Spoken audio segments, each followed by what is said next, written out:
Welcome to The Explainer. So, today we're diving into how the top 1% actually speak.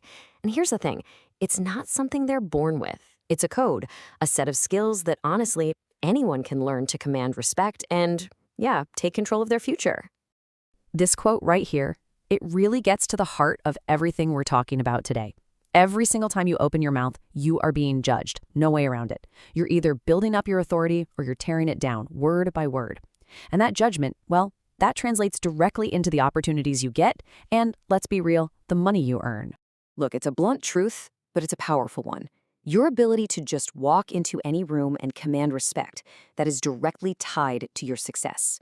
Communication isn't some fluffy soft skill. Nope, it's either your greatest asset or your single biggest liability. There's really no in between. Okay, so how do you actually learn to speak like the 1%? Well, it all comes down to breaking a pretty simple code. We're going to break down the 3 pillars that separate the powerful communicators from, well, everyone else. And we're starting with the very first thing people notice, your voice. All right, pillar number 1, mastering your voice. And what's so crucial to get right away is that this has nothing to do with having a massive vocabulary or perfect grammar. Forget that. It's all about making 5 small, tactical shifts in how you speak that will immediately make people take you way more seriously. So we call these 5 steps respect multipliers. What are they? It's simple. Slow down, vary your pitch, toss out those filler words, assume they care about what you're saying, and finally, tune your voice. That last one is all about controlling your inflections so you sound definitive, you know? Every single one of these is a deliberate choice. You don't have to be a genius to sound like one, you just have to be in control. So let's break down that first multiplier, pace. You know how when we get nervous, we instinctively speed up? We rush to get all our words out before someone cuts us off. That just screams anxiety. But authoritative figures, they do the complete opposite. I mean, think about someone like Jordan Peterson.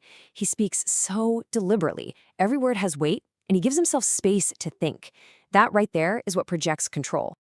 Next up, and this one is huge, you have got to eliminate filler words. Every every like, they're just verbal crutches, and they all signal uncertainty. It's basically you telling your listener, hey, I'm not really confident in what I'm saying right now. So what do? Replace them with a strategic pause. Seriously, a moment of silence doesn't make you sound unprepared. It makes you sound thoughtful, in control. Okay, this next technique is a total game changer, vocal inflection. Way too many people end their statements with an upward inflection, so it sounds like a question. See? It just completely undermines your authority. Instead, you need to end your sentences with a definitive downward tone. It's like adding a verbal exclamation point. It signals certainty. It signals expertise. But here's the thing, your voice is only half the battle. You could have perfect vocal control, but your body can still betray you in an instant. And that brings us right to our second pillar, mastering your body. You know the investor Kevin O'Leary, Mr. Wonderful? He claims he can spot a winner or a loser in just 90 seconds. And he does it based purely on their body language. That's just how powerful this stuff is. Before you even say a word, your body is broadcasting your confidence, your status, everything. And you can see the difference so clearly right here. When people are nervous, what do? They make themselves smaller. They cross their arms, they slouch. It all signals weakness. But powerful people, they do the exact opposite. Think of someone like Dwayne "The Rock" Johnson. They plant their feet firm, they expand their chest, and they literally claim their physical space. They project ownership because, in their mind, they already own the room. Now, here's a really powerful but subtle technique you can start using immediately.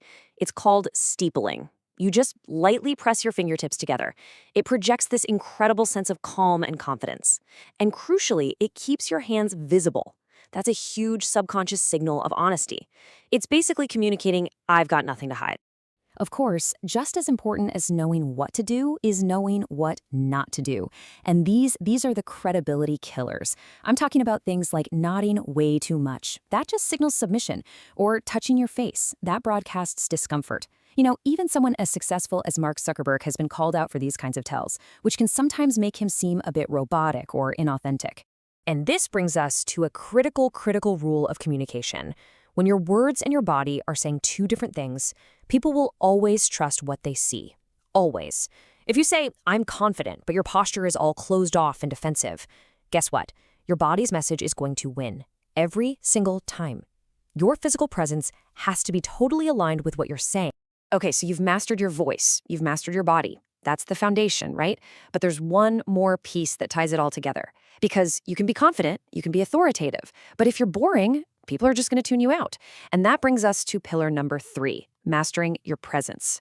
See, to truly command attention, you can't just be confident. You actually have to be interesting. And this means moving beyond just passive conversation. For example, have you ever heard of the improv technique yes and? It's where you build on what the other person says instead of just nodding along. It also means having a thoughtful opinion, not just parroting what everyone else thinks is popular. And it means mirroring the energy of the room to build that instant rapport. But a quick and very crucial warning on mirroring, it is absolutely status dependent. As the entrepreneur Cody Sanchez learned the hard way, you can't just directly mirror someone who's way higher up the ladder than you. So, if the CEO leans back in their chair with their hands behind their head, yeah, you can't do the same thing. You've got to mirror respectfully, within your own frame of status.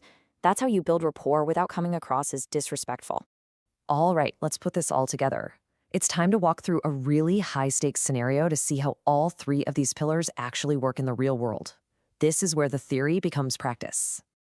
And the scenario is asking for a raise. We're going to break down 2 very different approaches. The wrong way, which, let's be honest, is almost guaranteed to fail, and the right way, which puts you in a position of power and control.